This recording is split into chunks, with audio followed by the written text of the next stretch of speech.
рахим итегер. Привет. Привет. Маска Киева Аландар, selam. Yok, yaramaz. Ham қолдарды еу мұтлақ. Точно.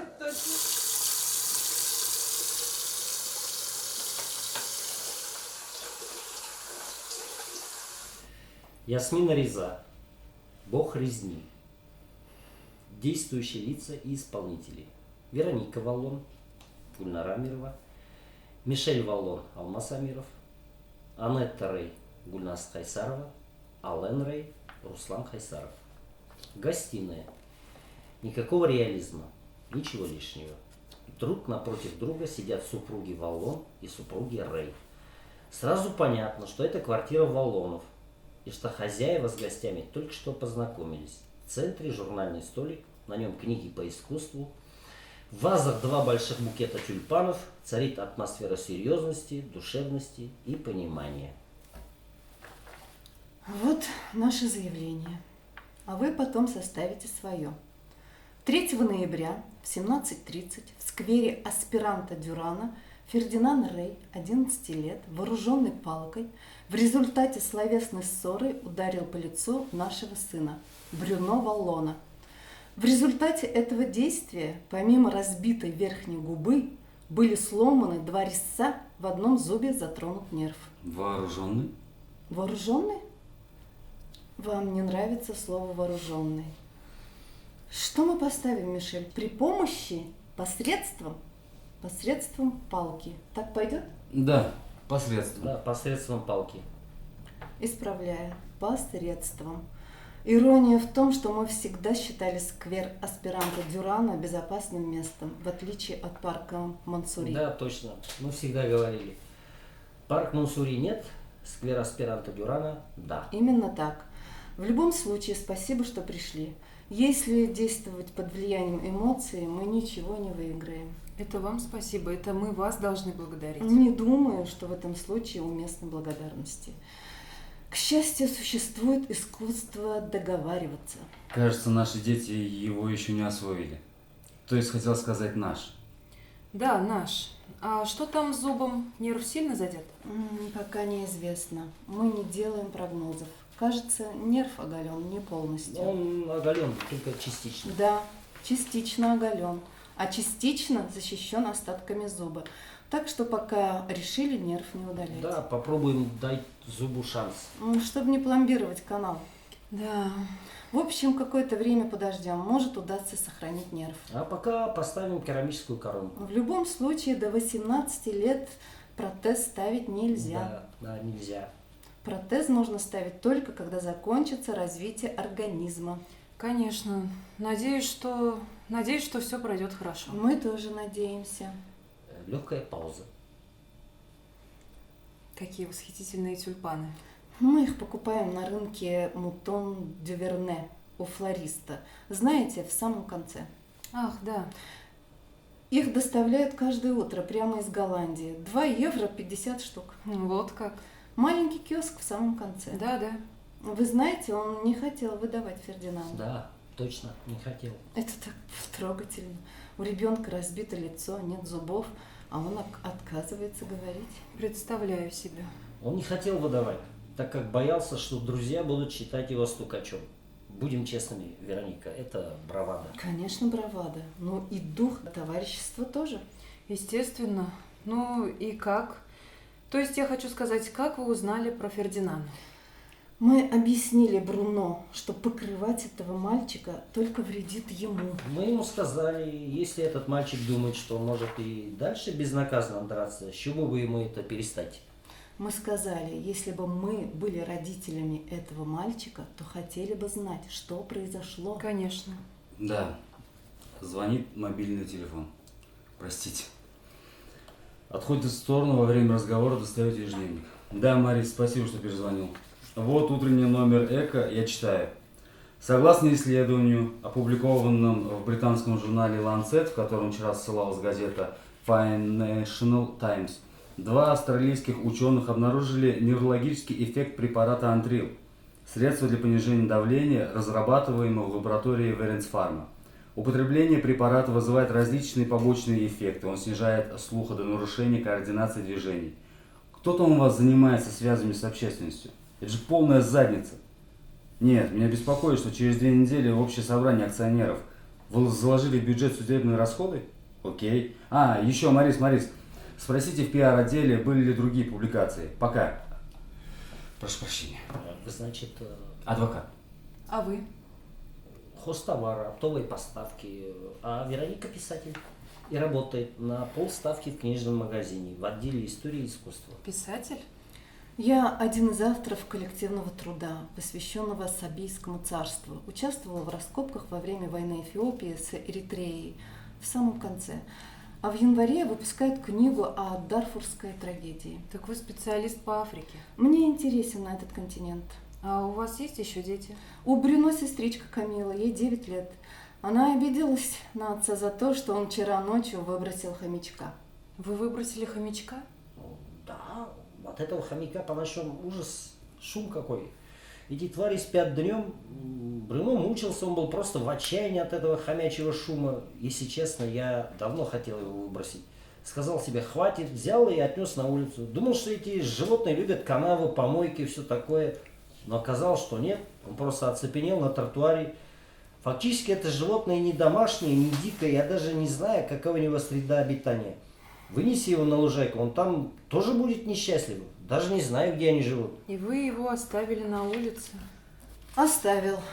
И думал, что Камила поверит в то, что он сбежал. Только она не поверила. А утром? Утром хомяка не было? Исчез. А вы в какой сфере работаете? Я консультант по объектам культурного наследия. Можно ли надеяться, простите, что спрашиваю об этом прямо, представим, что Фердинанд извинится перед Брюно. Ну, было бы хорошо, чтобы они поговорили. Ален, надо, чтобы он извинился, чтобы сказал, что он сожалеет. Да, конечно. А он правда сожалеет? Он понимает, что сделал, но не осознает последствий поступка. Ему 11 лет. В 11 лет уже не дитя. Но еще и не взрослый. Мы вам ничего не предложили. Кофе, чай. Вера, у нас еще осталась шарлотка? Кофе покрепче, если можно. А мне стакан воды. Мне тоже эспрессо, дорогая. И принеси шарлотку. Я всегда говорю, есть куча глины, из которой можно что-то слепить. Но она, может быть, примет какую-то форму только в самом конце. Откуда мы знаем? Вы должны попробовать шарлотку. Хорошая шарлотка – большая редкость. Это правда. Чем вы торгуете? Хозяйственные товары, замки, дверные ручки, посуда, печи. Дела хорошо идут? Знаете, у нас никогда не было эйфории. А когда начинали, то было вообще-то тяжело. Но если я каждое утро беру каталог и еду по магазинам, то дела идут. У нас не то, что с текстилем, там все зависит от сезона. Хотя форма для фуагра и мы лучше всего продаем в декабре перед Рождеством. Да уж. А когда вы увидели, что хомяк оцепенел, почему не занесли его назад в дом? Потому что я не могу до него дотронуться. Но вы же его как-то положили на тротуар. Я его вынес прямо в коробке и вытряхнул. Я не могу дотрагиваться до этих тварей. Вероника возвращается, она подносит чашки и пирог. Я не знаю, кто догадался поставить шарлотку в холодильник. Моника всегда все ставит в холодильник, ничего не поделаешь. Что вам сказал Фердинанд? Сахар? Нет. С чем шарлотка? Яблоки и груша. Яблоки и груши? Мой фирменный рецепт. Яблоки и груши, надо же. Впервые слышу. Яблоки, груши – это классика, но есть одна хитрость. Вот как? Груши надо порезать толще, чем яблоки, потому что груши запекаются быстрее яблок. Надо же. Но она не выдала еще настоящий секрет. Пусть они сначала попробуют.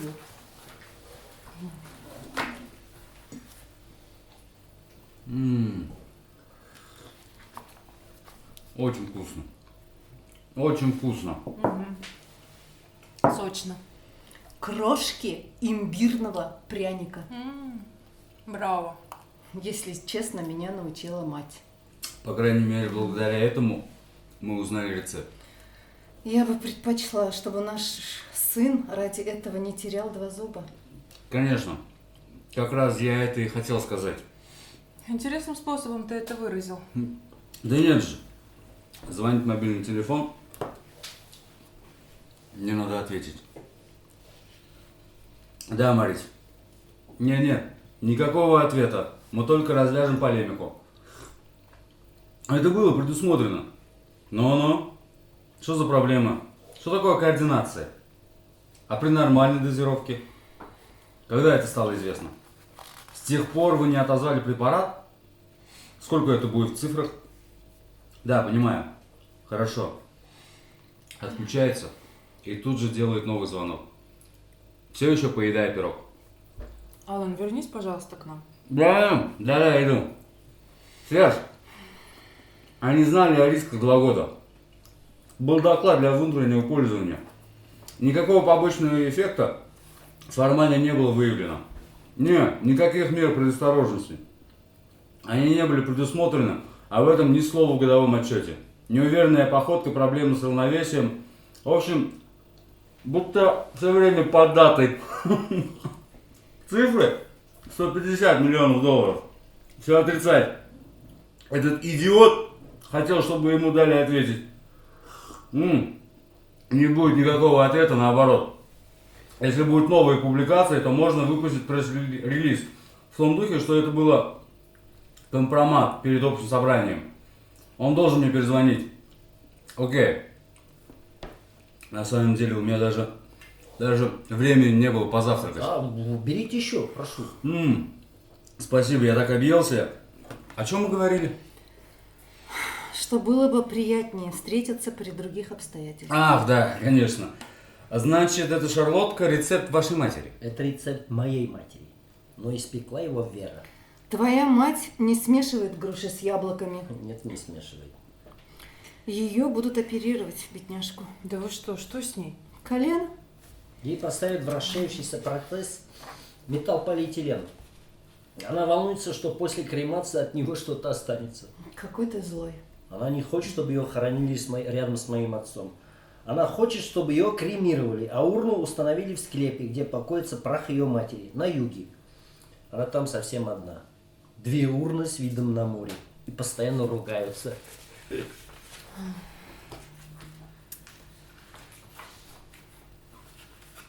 Мы так тронуты вашим отношением, тем, что вы не стали подливать масло в огонь, а попытались уладить ситуацию. Скажу честно, это самое меньшее из того, что можно было бы сделать. Да.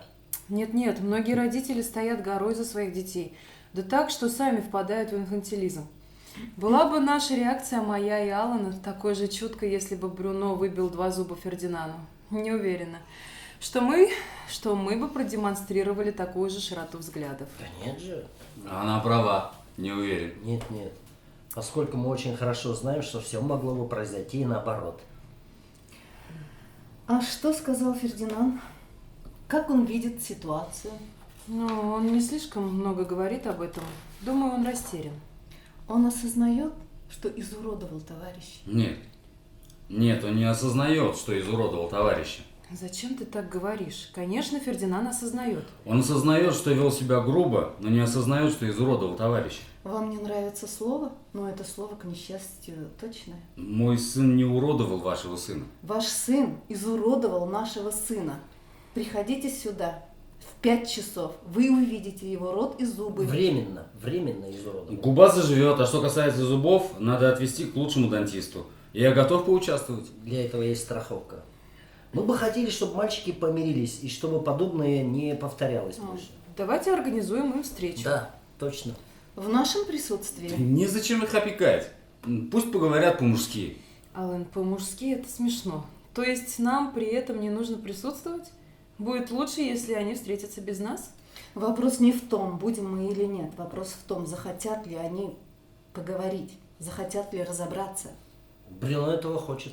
А Фердинанд? Мы его мнение спрашивать не будем. Надо, чтобы это исходило от него. Фердинанд ведет себя как хулиган. Нам не интересно, что он думает. Если для Фердинанда встреча с Брюно – это наказание, то я думаю, что позитивных результатов не будет. Мадам Валлон, наш сын дикарь. Нереально надеяться на то, что он внезапно раскается. Так, мне очень жаль, но я должен вернуться на работу. Анетта, ты остаешься?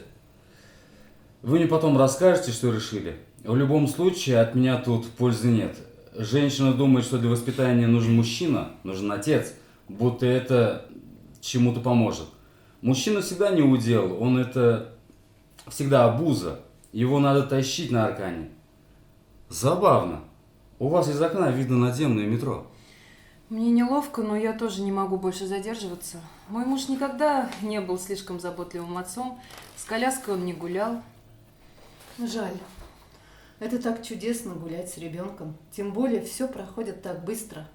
Вот ты, Мишель, всегда был готов возиться с детьми и с радостью катал коляску. Да, да. Ну так что мы решили? Вы сможете прийти с Брюно к нам вечером в 7:30? 7:30? Как ты думаешь, Мишель? Ну, я могу, наверное, позволить себе. Давайте. Думаю, что будет лучше, если Фердинанд приедет к нам. Да, я согласна. Не пострадавший же должен идти к обидчику. Это правда. 7:30 я нигде не могу быть. Ты нам не нужен, от тебя все равно никакой пользы. Все-таки хорошо, чтобы и отец был. Виброзвонок. Да, но только не сегодня. Алло. В годовом отчете нет ничего. И риски официально не определены. Доказательств нет. Завтра Завтра я буду в Гааге. вы работаете в Гааге? У меня слушается дело в Международном трибунале. Главное, чтобы дети поговорили. Я приведу к вам Фердинанда к 7:30, и мы их оставим объясняться. Нет?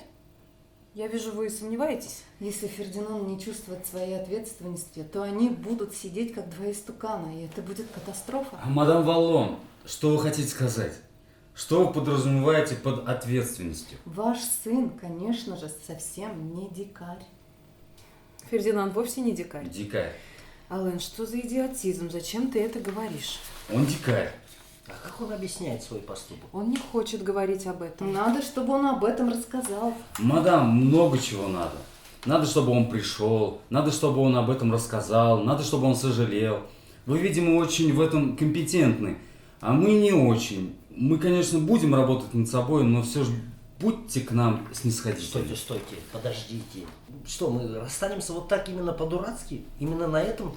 Я говорю это ради него, ради Фердинанда. Я прекрасно понял. Посидим еще пару минут. Еще по чашку кофе? Кофе? Согласен. Мне тоже тогда. Спасибо. Оставь, Лера, я схожу принесу. Пауза. Анетта осторожно перекладывает на столики некоторые из альбомов по искусству. Вижу, вы любите живопись. Живопись, фотографию. Это отчасти моя профессия. Я тоже обожаю Бэкона. О да, Бэкон. Листая страницы. Роскошь и жестокость. Хаос, равновесие. Да. А Фердинанд интересуется искусством? Не настолько, как хотелось бы. А ваши дети? Мы стараемся. Стараемся дать им то, что они недополучают в школе. Да. Пытаемся заставить их читать. Водим их на концерты, на выставки. Хочется верить в примирительную роль культуры. Вы правы. Шарлотка, это пирог или торт? Серьезный вопрос. Я подумал на кухне, почему линдси-торт это торт, а не пирог? Давайте. Ну, не станем же мы оставлять один кусочек. Ешьте. Шарлотка – это пирог. Тесто не раскатывается, а смешивается с фруктами. Да вы настоящая кулинарка. Мне это нравится. Кухню надо любить. Я считаю, что классический торт – это с коржами из раскатанного теста. А вы? У вас еще есть дети? У меня сын от первого брака. Я вот спрашиваю себя, хотя это и не важно. Что было причиной ссоры? Брюно про это молчит, как рыба. Брюно отказывался принять Фердинанда в свою банду. У Брюно есть банда? И он обозвал его стукачом. Ты знал, что у Брюно есть банда? Нет, но я страшно рад. Почему ты это страшно рад? Потому что я тоже был главарем банды. Я тоже. И в чем это выражалось? У тебя есть 5 или 6 парней, готовых пожертвовать собой ради тебя. Как Вайвенго. Точно, как Вайвенга. Кто сегодня читал Айвенго? Они знают Человека-паука. Да. То есть я констатирую, что вы про случившееся знаете больше, чем мы. Фердинанд не настолько молчалив, как вы сказали. А почему он его назвал стукачом? Нет, это глупо, глуп сам вопрос. И вообще мне все равно. Это вообще не тема для разговора. Мы не можем вмешиваться в эти детские ссоры. Это нас не касается. Нет. Зато нас касается то, что к несчастью случилось. Нас касается насилия. Когда я был главарем банды, то в 7 классе сдул Дидье Леглю, который был сильнее меня. Это был поединок 1 на 1. Что ты хочешь этим сказать, Мишель? Причем здесь это? Нет, ну, абсолютно ни при чем. Мы говорим не о поединке. Это не было сражением. Точно. Ну, я просто вспомнил. Большой разницы нет. Ах, нет.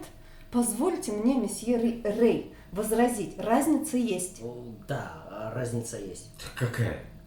С Дидье Леглю мы договорились драться. Вы ему набили морду? Определенно слегка. Хорошо, забудем Дидье Леглю. Вы мне разрешите поговорить с Фердинандом? Да, конечно же. Я бы не хотела это делать без вашего разрешения. Поговорите с ним, это совершенно нормально. Удачи. Хватит, Аллен, я не понимаю тебя.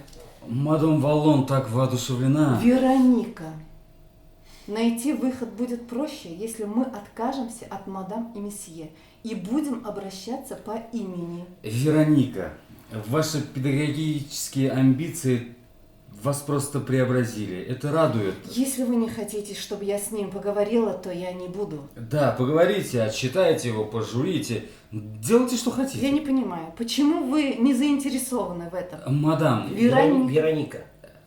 Вероника, я как нельзя более заинтересован. Мой сын ранил другого ребенка. Умышленно? Вот такого рода замечания меня просто парализуют. Умышленно мы это знаем. В этом-то вся разница. Разницу между чем и чем. Мы же об этом и говорим. Мой сын взял палку и ударил вашего. Ну поэтому здесь, не так ли? Это бесполезно. Да, она права. Дискуссия в этом жанре бесполезна. Почему вам так нужно вставить слово «умышленно»? Какой урок я должен извлечь из этого? Слушайте, мы на скользком пути. У мужа постоянный стресс от его работы. Я вернусь сегодня вечером с Фердинандом, и пусть все урегулируется естественным путем. У меня нет никакого стресса. А у меня есть. Ну, у нас нет никаких причин для стресса. Есть. Виброзвонок.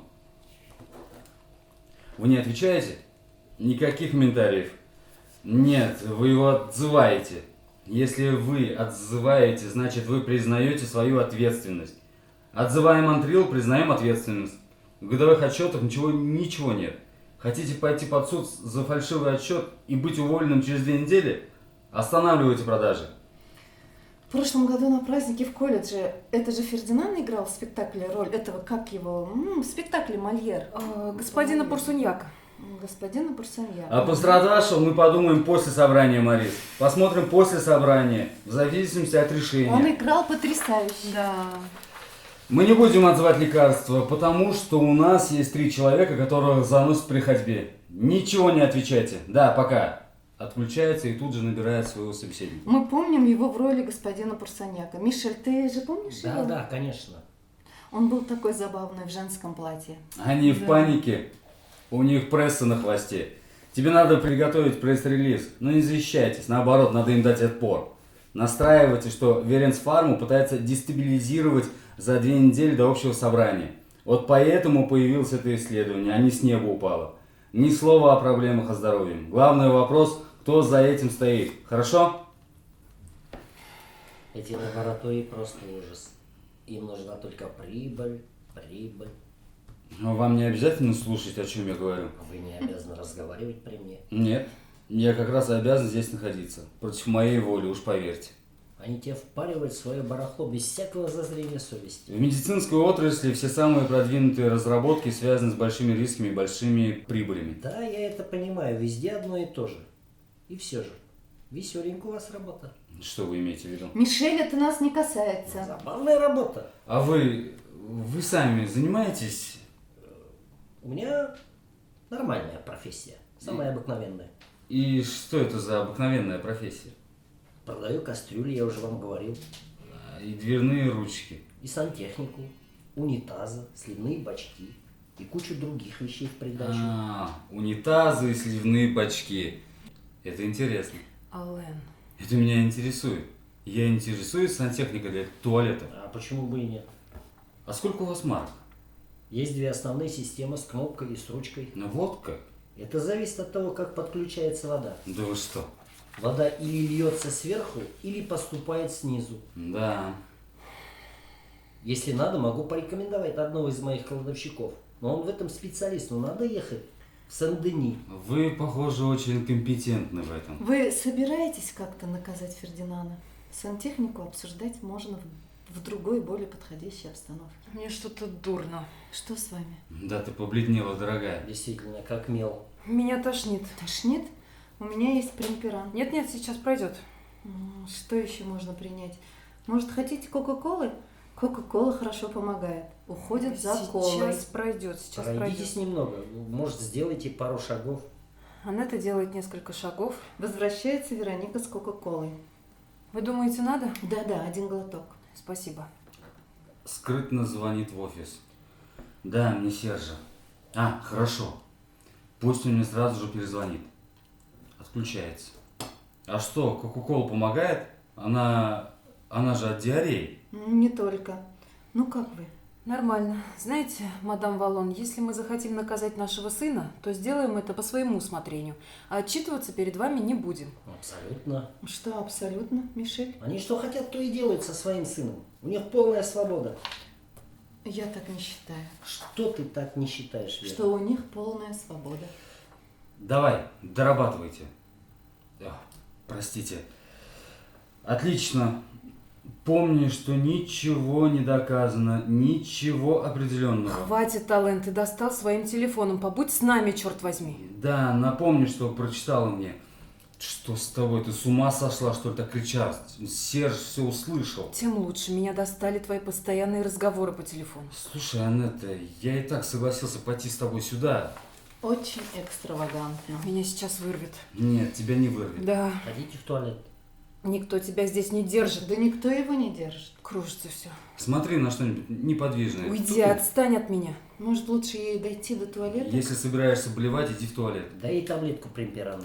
Это же не из-за шарлотки, надеюсь? Я ее вчера испекла. Не трогай меня. Успокойся, Туту. Ради бога, зачем так заводиться? Мой муж считает, что дом, сад, школа – это по моей части. Да нет же. Да, и я тебя понимаю. Все это скучно до смерти. Смертельно скучно. Если это так смертельно скучно, зачем рожать детей? Может, Фердинанд чувствует ваше равнодушие? Какое равнодушие. Вы только что сами сказали. Анетту рвет, фонтан рвоты накрывает книги на столе. А Лена тоже задевает. Беги за тазиком, беги за тазиком. Вероника убегает за тазиком. Мишель протягивает Аннетте поднос на случай нового приступа. Анетту снова тошнит, но в желудке уже ничего нет. Что с тобой? Надо было дойти до туалета, Туту. Точно. Весь костюм уделан. Вероника быстро возвращается с тазиком и тряпкой. Тазик дает Аннетте. Это не может быть шарлотка, я уверена. Это не шарлотка, это, наверное, нервное это. Хотите ванную почистить костюм? О, Господи мой, как кошка. Анетту рвет желчью в тазик. Дай примперан. Дам потом. Она все равно сейчас ничего не способна проглотить. Где у вас ванная? Я вам покажу. Вероника и Аллан уходят. Это нервный срыв. Это материнский инстинкт Анетта. Хотите вы этого или нет? Я понимаю, что вы в состоянии паники. Я всегда говорю, что мы не можем справиться с тем, что владеет нами. У меня в таких случаях сразу заклинивает шею. Остеохондроз. Возвращаясь с другим тазиком и губкой. Что нам теперь делать с кокошкой? Я его почищу мистером Мускулом. Проблема в том, как сушить. Можно помыть, а потом немного спрыснуть парфюмом. Парфюм? Возьми мой курос, я все равно им не пользуюсь. Альбом покоробится. Можно посушить феном, а потом прижать сверху другими книгами или погладить утюгом, как деньги. Ой, ну что же это такое? Я вам куплю новый. Его невозможно найти, он давно кончился. Мне очень жаль. Мы все исправим. Вера, дай мне, я сделаю. Вероника с отвращением протягивает ему тазик с водой и губкой. Мишель принимается за чистку книги. Это переиздание каталога лондонской выставки 53-го года. Его выпустили 20 лет назад. Сходи за феном и за куросом, он в шкафу с полотенцами. В ванной ее муж. Он же не голый там. Она выходит. Он продолжает чистить, почти все очистил. Разок пройдусь по долганам, сейчас вернусь. Уходит с тазиком. Почти одновременно возвращается Вероника и Мишель. Он с тазиком чистой воды заканчивает уборку. Вам лучше Да. опрыскивать? Где фен? Он принесет, когда закончит. Подождем. Курос в самом конце. Можно мне тоже воспользоваться ванной комнатой? Да, конечно. Не знаю, как мне извиниться. Вероника провожает ее и сразу же возвращается. Какой кошмар, ужас. Ему не стоило доводить меня до ручки. Тоже ужасно. Не настолько. Она насквозь фальшива. Она меня меньше беспокоит. Они оба ужасные. Почему ты был за них? Я был не из-за них. Что ты такое говоришь? Ты выжидал. Хотел, чтобы и волки были сыты, и овцы целы. Вовсе нет. Да, рассказывал, что был главарем банды, о своих подвигах. Говорил, что они могут делать все, что хотят со своим сыном. Хотя их ребенок представляет общественную опасность. Это касается не только их семьи. С ума сойти, что она сделала с моим альбомом? Опрыскивает как кошку. Показываю на фотоальбом Долгану, Когда чувствуешь, что тебя сейчас вырвет, иди в подходящее место. Фудзита. Опрыскивает ее отвратительно. С этими словами, сливными бачками меня довел до ручки. Ты был прекрасен. Я хорошо его отбил, правда ведь? Прекрасно. Кладовщик, это было прекрасно. Какая гадость, как он ее называет? Ту-ту. Ах да, ту-ту. Ту-ту. Ту-ту. Да, я зову ее Туту. Простите, мы не со зла. Мы любим подтрунивать над чужими прозвищами. А мы как? Мы зовем друг друга Мишель. У нас еще хуже. Вам нужен фен? Спасибо. Спасибо. Мы зовем друг друга Дарджилинг, как чай. По-моему, это уже точно смешнее. Мишель подключает фен и принимается сушить книги. Вероника разглаживает влажные страницы. Разглаживай, разглаживай. Вероника, перекрывая шум, продолжая разглаживать. Как она чувствует себя, бедняжка? Лучше? Лучше. Мне стыдно, что я так отреагировала. Ничего страшного. Я так расстроилась из-за моего каталога, поверить не могу. В себя прийти не могу. Переверни страницу, тяни ее, хорошо тяни. Вы ее порвете. Хватит, Мишель. Все высохло. Не знаешь даже, почему в сущности так привязываешься к вещам. Так глупо. Мишель закрывает каталог, Алина накрывает его горкой фолиантов. Мишель сушит альбомы Фудзита, Долганов и так далее. Ну вот, как новые. Откуда взялось это имя Туту? Из песни Паула Конте. Ту-ту-ту, чипс-чипс. Я ее знаю. Та-та-та, ту-ту-ту. А у нас Дарджилинг, как чай. Ну типа Дарлинг, Дарджилинг. После свадебного путешествия по Индии. Тоже по-дебильному. Может, мне надо пойти к ней? Сходи, Дарджилинг. Я схожу к ней? О, Анетта, я начала волноваться. Вам лучше? Надеюсь. Если не уверена, держись подальше от стола. Я оставила полотенце в ванной, не знала, куда его положить. Идеально. Вы все убрали, мне так стыдно. Все прекрасно, все в порядке. Анетта, простите меня, я совсем не помогла вам. Я так сфокусировалась на каталоге как кошки. Не беспокойтесь. Я отреагировала не так, как надо. Вовсе нет. После неловкой паузы. В ванной я подумала об одной вещи. Да? Может быть, мы слишком поспешно перешли к... Ну, я хочу сказать, Говорите, Анетта. оскорбление. Это такое же насилие. Конечно. По-разному, Мишель. Да, по-разному. Фердинанд никогда не проявлял жестокость. Он не мог сделать это без причины. Его назвали стукачом. Телефон вибрирует. Простите. Отходит в сторону, делая Анетте преувеличенные знаки извинения. Да. При условии, что никто из пострадавших не будет высказываться. Ни один пострадавший. Я не хочу, чтобы вы занимали сторону пострадавших. Все отрицаем. А если надо, наедем на газету. Проект пресс-релиза вам отправят по факсу, Марис. Если бы меня назвали стукачом, я бы завелся. Может, это так и есть? Простите. Хочу сказать, вдруг это правда. Мой сын стукач? Нет, конечно, я пошутил. И во что же, если на то пошло? Как это наш тоже? Он же выдал Фердинанда. Это мы настояли. Мишель, мы совершенно отошли от темы. Неважно, по вашему настоянию или нет, но он его выдал. Анетта. Что, Анетта? Вы думаете, что мой сын стукач? Я совсем ничего не думаю. Если ничего не думаете, то ничего и не говорите. Не нужно никаких ваших инсинуаций. Анетта, давайте сохранять спокойствие. Мы с Мишелем стараемся быть сдержанными. Не такими уж и сдержанными. Как? И почему же? Сдержанность – это только снаружи. Туту, мне на самом деле надо идти. Если струсил, то уходи. Анетта, сейчас я рискую самым крупным клиентом. А здесь мелочные придирки насчет родительской ответственности. Мой сын лишился 2 зубов. 2 резцов, Да-да, мы все это уже знаем. один из которых потерян без У возврата. него будут другие, ему новые поставят, еще лучше. У него же не барабанные перепонки лопнут. Наша ошибка в том, что мы не рассмотрели причин. Причины нет. Есть 11-летний ребенок, который ударил другого палкой. Вооруженной палкой. Мы это слово убрали. Вы его убрали после того, как мы выдвинули возражение. Мы его убрали без споров. Это обдуманное слово, которое исключает возможную ошибку, исключает скидку на детство. Я не уверена, что могу поддерживать разговор в таком тоне. Мы с вами не поладили с самого начала. Месье Рэй, невыносимо, когда тебя упрекают за то, что ты и сам считаешь ошибкой.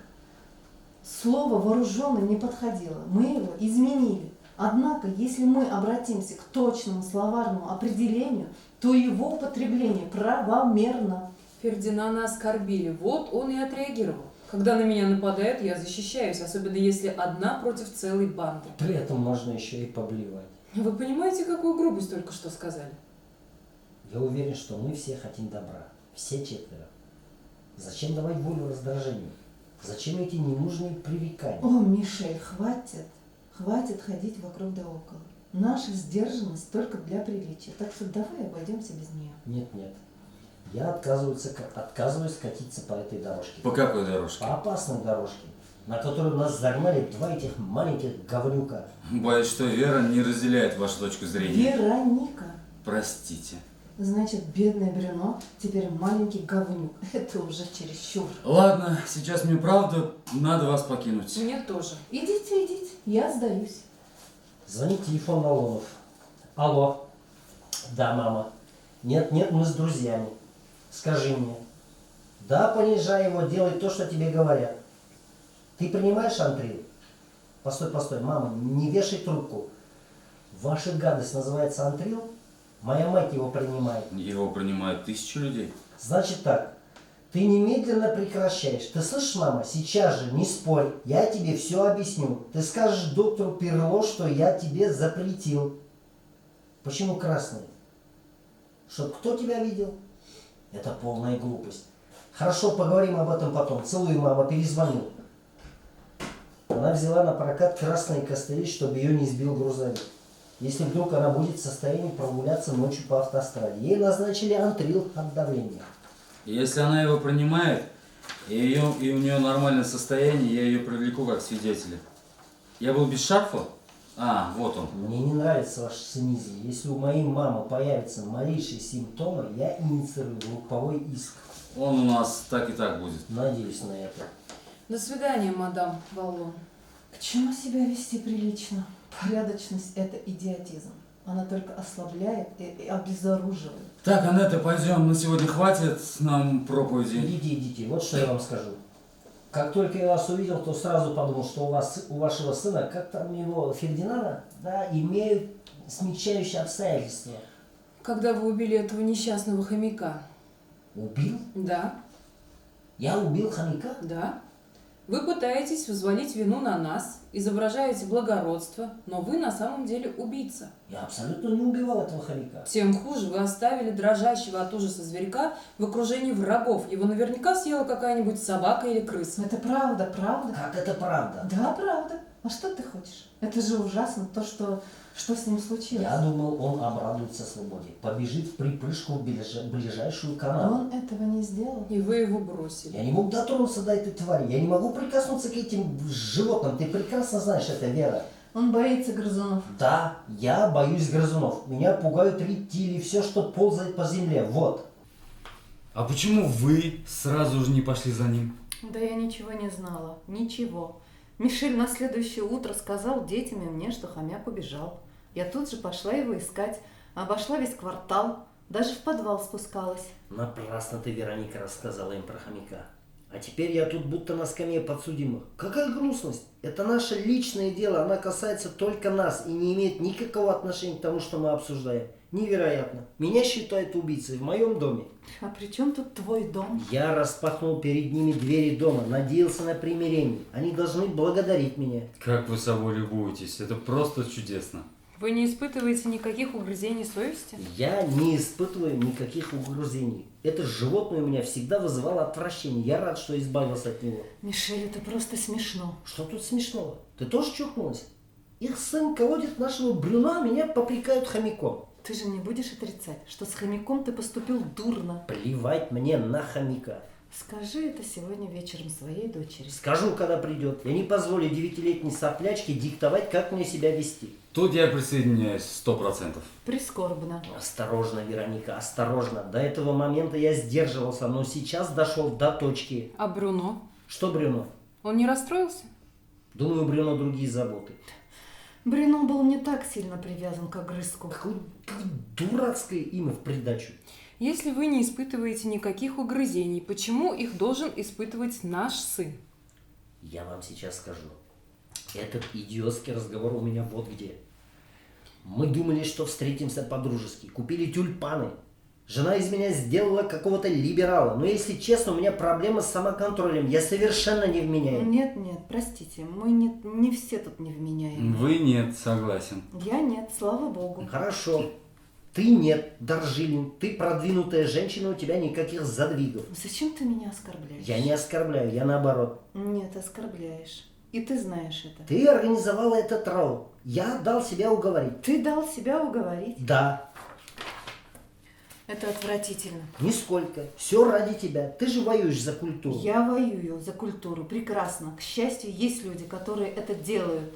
Ты думаешь, что лучше быть невменяемым? Ну, хватит. Это нормально попрекать человека тем, что он невменяемый. Никто этого не говорит, никто вас не попрекает. Да. Да нет же. Что нужно было сделать? Подать жалобу? Вообще не разговаривать и общаться через страховую компанию? Хватит, Вера. Хватит что? Это запредельно. Плевать. Мы не хотели быть мелочными. А все получилось так унизительно. Чувствуешь себя такой одинокой. Виброзвонок. Да, пусть они это докажут. Докажите это. Но моя точка зрения отвечать не стоит. Мы всегда одиноки. Везде. Кто-нибудь хочет глоток рома? Мария, если я на встрече, перезвоню из конторы. Ну вот. Я живу с человеком, у которого все сплошной негатив. У кого это сплошной негатив? У меня. Это была худшая идея на свете. Не нужно было устраивать эту встречу. Я тебе это говорил. Ты мне это говорил? Да, говорил. Ты мне говорил, что ты не хочешь устраивать эту встречу? Мне это не казалось хорошей идеей. Это была хорошая идея. Я вас умоляю. Кому налить ром? Мишель, разве ты мне говорил, что это плохая идея? Кажется, да. Тебе кажется. Плесните, я бы рюмку выпил. Ты же должен был идти. Могу глоток выпить, ну раз такие дела. Мишель наливает Алену. Посмотри мне в глаза и повтори, что ты был со мной не согласен. Успокойтесь, Вероника, успокойтесь, это бесполезно. Кто сегодня утром не давал дотронуться до шарлотки? Кто говорил? Оставим шарлотку для гостей. Кто это говорил? Но это было классно. При чем здесь это? Как это при чем? Если принимаешь гостей, то принимаешь как надо. Ты лжешь, он лжет. Знаете, лично меня моя жена сюда тащила на Аркане. Если ты учился мужественности на примере Джона Уэйна, то урегулировать проблемы и разговоры мне охота. Ха-ха. Я думала, что ролевая модель – это Айвенго. Это из того же ряда. Аналогично. Аналогично. До какой степени ты можешь унижаться, Мишель? Видимо, я его напрасно сюда тащила. На что ты надеялась, Туту? Правда, смешное имечко. На торжество мировой гармонии это ром просто супер. Правда же? Кёрдышов, 15-летний, прямо из Санта-Розы. А тюльпаны? Это кто? Я сказала, жалко, что уже нет тюльпанов. Но я же не просила бежать за ними с утра. Вероника, перестаньте, глупо так из-за этого Тюльпаны заводиться. это он один. А мы с вами разве не имеем права выпить? Мы с Вероникой тоже хотим выпить? Смешно. Замечу в скобках, как кто-то примазывается к Айвенго и к Джону Уэйну, а сам не способен взять в руки мышь. Стоп! Хватит про хомяка. Наливает Ха-ха. стакан Анетки. Верно, это просто смехотворно. А ей? Думаю, нет необходимости. Налей мне, Мишель. Нет. Мишель? Нет. Вероника пытается вырвать у него из рук бутылку. Мишель сопротивляется. Что с вами, Мишель? Давай, на, держи. Давай, пей, уже все равно. Вам плохо от алкоголя? Мне превосходно.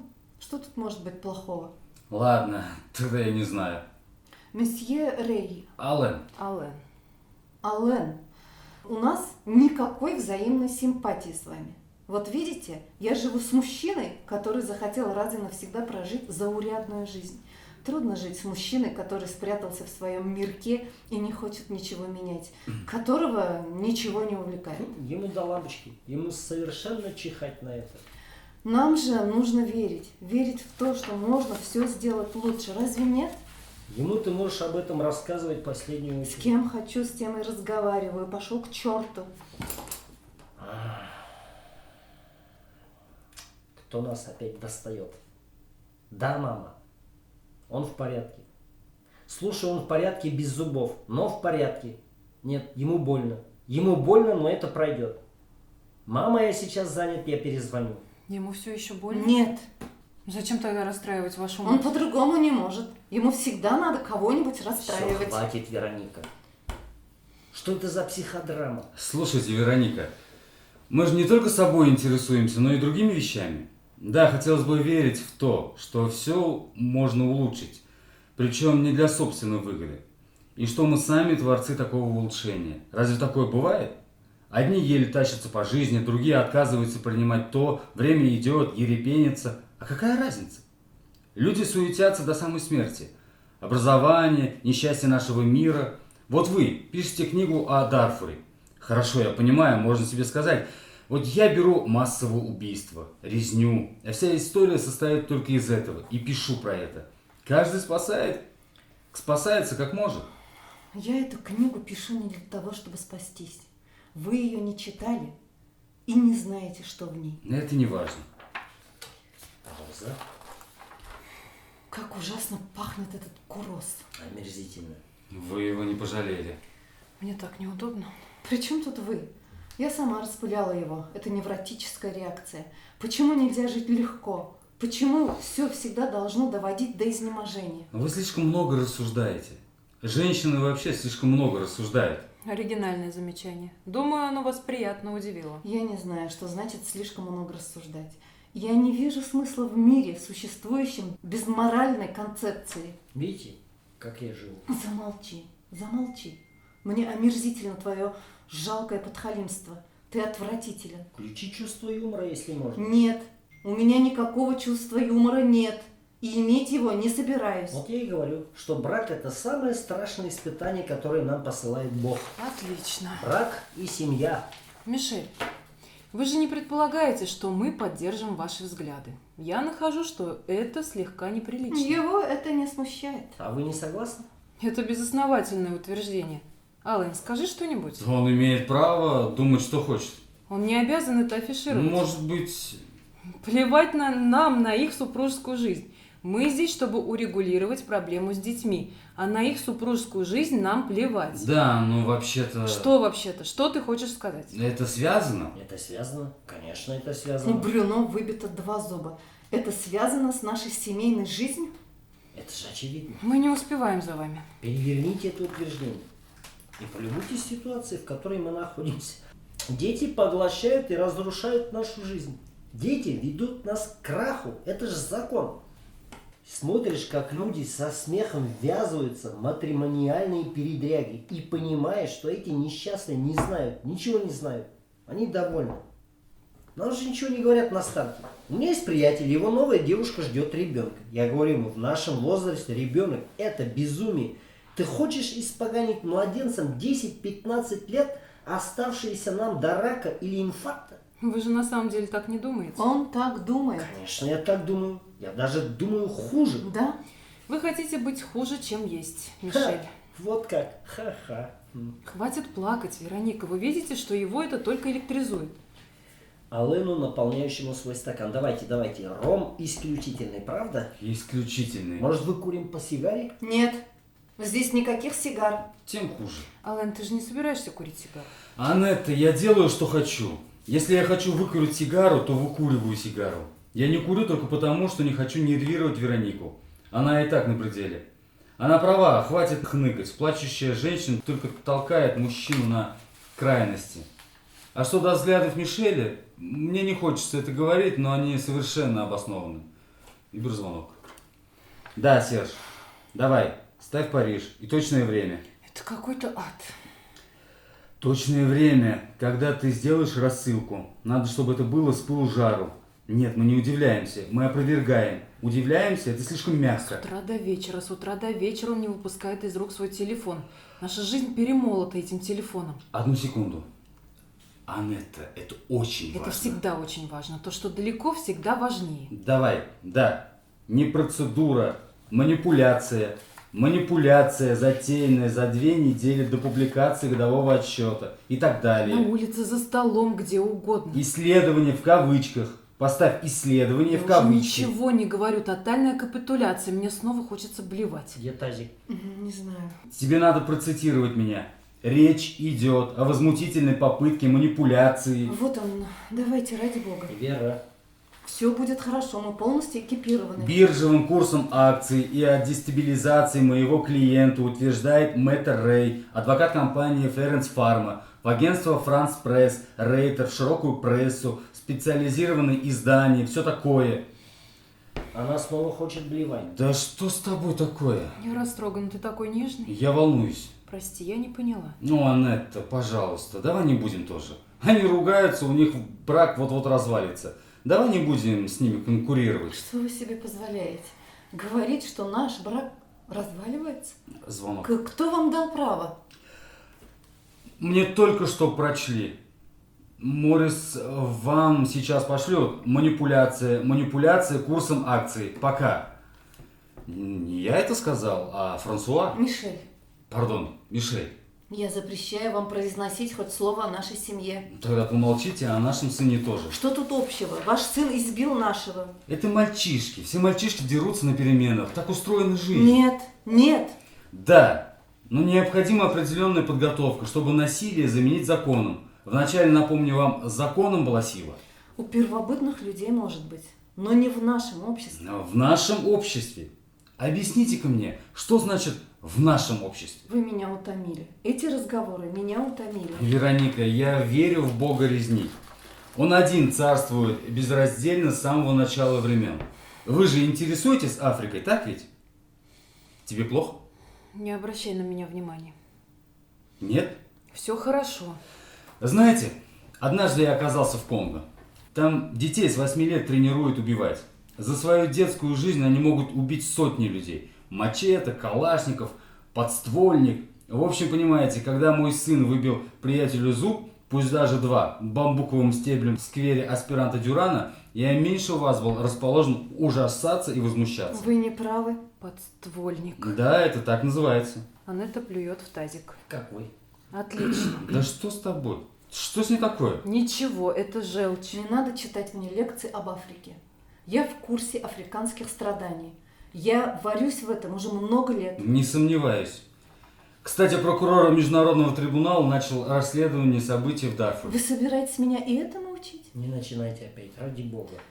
Вероника бросается на мужа и несколько раз бьет его отчаянно, беспорядочно и иррационально. Алан ее оттаскивает. Пауза. Знаете, вы мне начинаете нравиться. А вы мне нет. Она воюет за мир во всем мире. Замолчи. У Анетты приступ тошноты. Она берет свой стакан с ромом и подносит ко рту. Вы уверены? Да-да, мне станет лучше. Вероника делает то же самое. Мы живем во Франции, а не в Киншасе. Мы живем во Франции. Здесь действуют законы западного общества. На сквер аспиранта Дюрана распространяются ценности западного общества, которому, нравится вам или нет, к счастью, я принадлежу. Бить мужа, значит, тоже часть этих ценностей. Мишель, это плохо кончится. Она бросилась на вас, как фурия. На вашем месте я бы растрогался. Я могу повторить прямо сейчас. Он вас дразнит, как вы не Мне понимаете? плевать. Наоборот, мораль нам предписывает владеть своими желаниями, но иногда хорошо ими не владеть. Вы же не захотите исполнить Аве Мария во время секса? Где вы брали этот ром? Этого года вы не найдете. Подствольник. Ха-ха. Подствольник, правда. Да, подствольник. Почему не сказать подствольный гранатомет? Потому что мы говорим подствольник. Никто не говорит гранатомет. Так же, как не говорит 12-й калибр, а говорим 12,7. Кто это мы? Хватит, Анетта, хватит. Великие вояки, вроде моего мужа, не очень интересуются тем, что происходит рядом с домом. Точно. Не понимаю, почему. Мы все граждане мира. Не понимаю, почему мы боремся за мир везде, а у порога дома отступаем. Ради бога, Вера, избавь нас от своих идиотских формулировок. Я его сейчас убью. Виброзвонок. Да, убираем прискорбное. Поставь грубейшее. Речь идет о грубейшей попытке. Вот так. Она права, это уже невыносимо. Остальное он одобряет? Ладно. Но очень хорошо. Так, а о чем мы говорили? Подствольник? Хоть это и не нравится моему мужу, но я говорила, что у нас прекрасная возможность проявить гражданскую позицию. Позицию. Да уж, Анетта, не пей больше. Ты дошла уже до такого состояния. До какого состояния? Это интересное замечание. Да, нет, никаких интервью. До рассылки пресс-релиза. Месье Рэй, прекратите ваши разговоры. Они невыносимы. Только не это. Акционерам на это плевать. Напомни мне, что решающий голос за акционерами. Анетта подходит к Алену, вырывает у него из рук мобильный телефон и, быстро оглядевшись, бросает его в вазу с тюльпанами.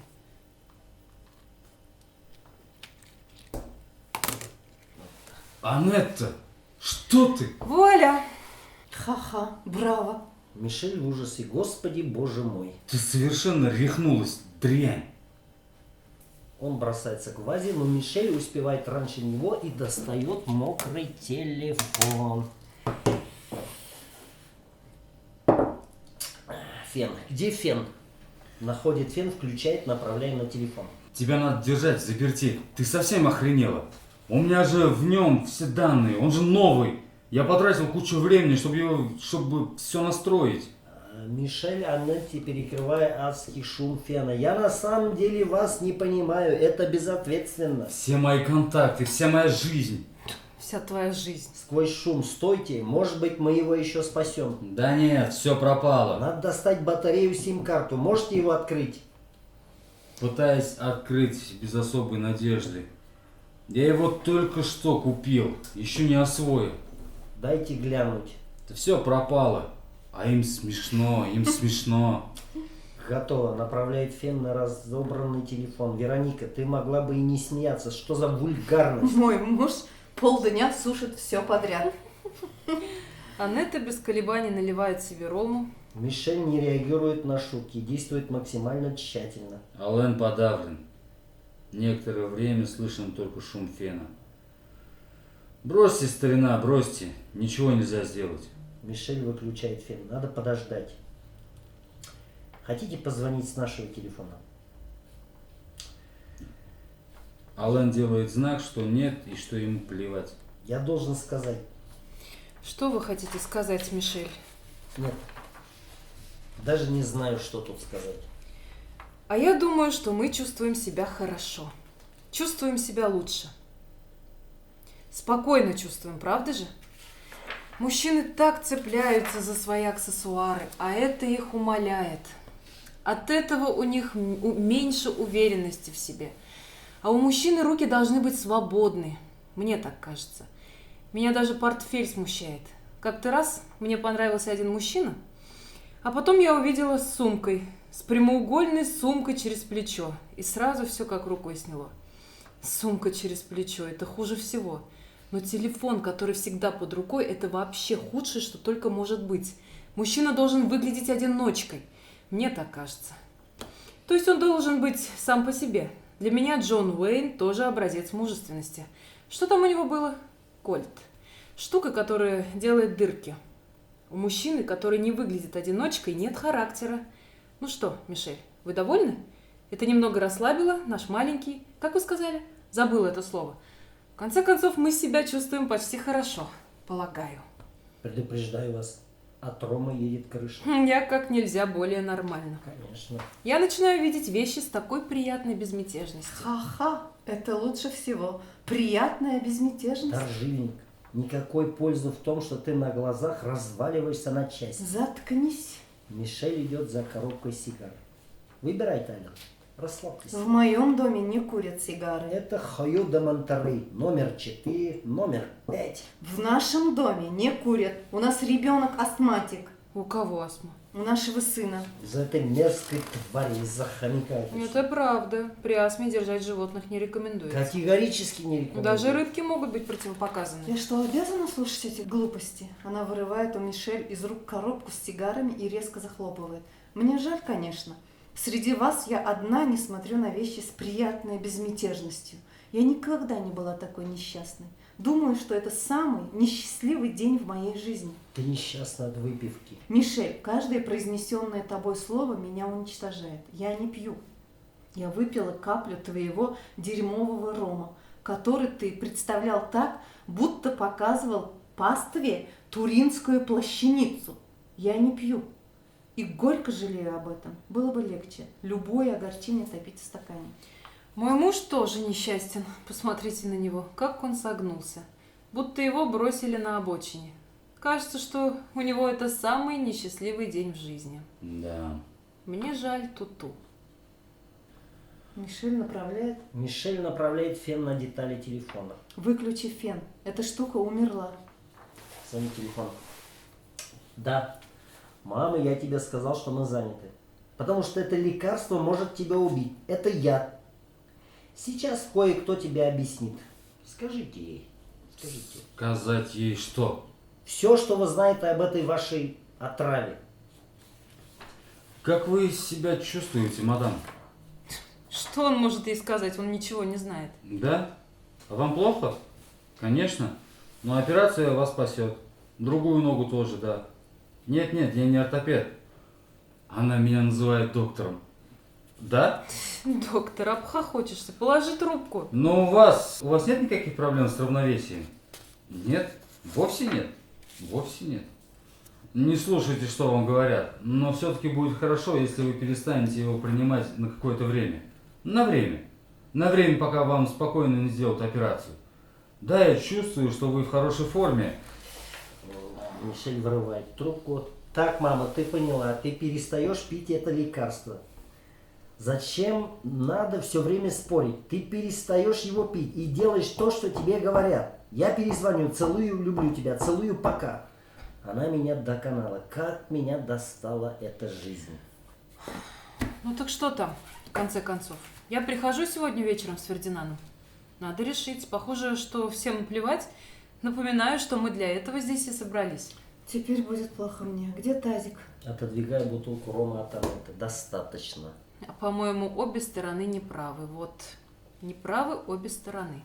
Вы это серьезно? Что, простите? Вы понимаете, что вы говорите? Я так думаю, да. Не прав Брюно, наш сын. Я дала ему этой ночью 2 таблетки эфиралган кадеина. И он не прав? Разве самой собой разумеется, что он не виновен? Убирайтесь. Видеть не могу вас больше. Она хватает сумку Аннетты и швыряет ее к двери. Убирайтесь. Моя сумка, будто маленькая девочка. Аллен, Что Аллен. происходит? Они как с цепи сорвались. Собирая рассыпавшиеся вещи. Аллен, на помощь. Аллен, на помощь! Заткнись. Она сломала мою пудреницу и мой дезодорант. Защити меня. Почему ты меня не защищаешь? Уходим. Он собирает части своего телефона. Я же ее не душила. Что я вам сделала? Не могут быть виноваты обе стороны. Не путайте палачей с жертвами. Палачей. Ох, как ты достала, Вероника. Как достали твои прямолинейные тирады. Я отвечаю за все сказанное. Да, ты отвечаешь. И за увлечение суданскими неграми тоже. Ты меня поражаешь. Зачем ты выставляешь себя в таком свете? Это чудовищно. Потому что хочу. Я хочу выставить себя в чудовищном свете. Когда-нибудь вы поймете, что в этой части света происходит крайне серьезное событие, и тогда вам станет стыдно за ваше бездействие и нигилизм. Да ты просто офигенный Доржилинг. Самая лучшая из нас. Да. Идем, Аллен. Это не люди, а чудовища. Допивает свой стакан и идет за бутылкой. Мешаете, хватит, Анетта. Нет, я хочу еще выпить. Я хочу напиться в стельку. Эта сука выбросила мои вещи, и никто не вмешался. Я хочу напиться. Тебе хватит. Почему ты позволяешь называть своего сына палачом? Мы приходим к ним домой, чтобы все уладить. А нас оскорбляют. С нами обращаются, как не знаю с кем. Учат нас гражданской ответственности за всю планету. Наш сын правильно сделал, что врезал вашему А ваши права человека я ими подотрусь. Бухнули по маленькой и раз открылись настоящие лица. Куда делась вежливая, сдержанная женщина? Куда делось приятное лицо? Я тебе говорила, Что вы ему говорили? что она вся насквозь фальшивая. Эта женщина насквозь фальшивая. Сожалею, Когда вы это говорили? пока вы были в ванной. Вы знали ее всего 15 минут и уже поняли, что она насквозь Я фальшивая? это в людях чувствую сразу же. Это правда. У меня интуиция на такого рода вещи. Фальшивая. А что это значит? Я не хочу больше слушать. Почему ты заставляешь меня терпеть это, Алла? Ну, успокойся, Туту. Она обходит острые углы. Точка. Все эти ее манеры. И заинтересована она не больше, чем вы. Это правда. Это правда. Вы говорите, что это правда? Им чихать на все. Им с самого начала плевать с высокой колокольни на все. Это же очевидно. Ей тоже, ты права. А вам? А вам нет? Дай мне сказать, любовь моя. Объясните мне, что это заботит вас, Мишель. Что означает это слово прежде всего? Вы были достоверней, когда показались в ужасном свете. Сказать по правде, никого здесь это не заботит, кроме Вероники. Надо признать, что она цельная натура. Не признавайте ничего. Ничего не признавайте. Но я этим непосредственно озабочена. Анетта, нас это затрагивает до истерики, до уровня чувств, а не как членов общества. Я тут недавно видел вашу подругу Джейн Фонду по телевизору. Так я чуть было не купил плакат с Ку-Клус-Кланом. Почему это мою подругу? При чем тут Джейн Фонда? Ну потому что вы из той же породы. Относитесь к той же категории женщин. Женщин, облеченных властью, принимающих решения. Но это не то, что мы любим в женщинах. Мы любим в женщинах чувственность, страсть, гормоны. Прозорливые женщины, стоящие на страже мира, нас отталкивают. Даже ваш бедный Мишель. И его оттолкнуло. Не надо говорить за меня. Да, нам совершенно плевать на то, что вы любите в женщинах. Откуда эти тирады? Вы же король, вам же плевать на чужое мнение. Но она и орет, как боцман на барже в позапрошлом веке. Она не орет. Она говорит, ваш маленький дебил правильно сделал, что ударил нашего. Он правильно сделал, да. По крайней мере, он у нас не сопливый педик. А у вас не стукач? Это что, лучше? Уходим, Аллен. Нам больше нечего делать в этом бедламе. Она собирается уходить, потом возвращается, берет из вазы тюльпаны и изо всех сил хлещет ими. Цветы летят во все стороны. Вот что я сделаю с вашими вонючими, уродливыми тюльпанами. Вот! Долгое, ошеломленное молчание. Мишель что-то подбирает с пола. Мишель, Анетте, это ваше? Она берет футляр, открывает, достает очки. Спасибо. Целый? Да. Пауза. Вот я и говорю.